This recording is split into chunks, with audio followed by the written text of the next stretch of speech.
బంగారు బొమ్మ నీ అనురాగం నాకు సొంతమా అల్లరి కన్నాయి అనుమానం నీకు న్యాయమా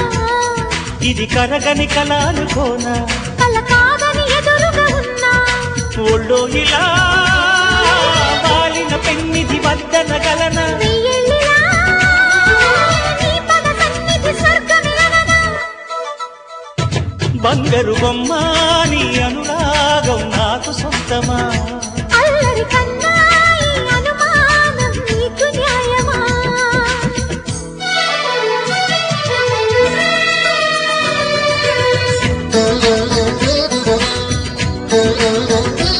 Thank you.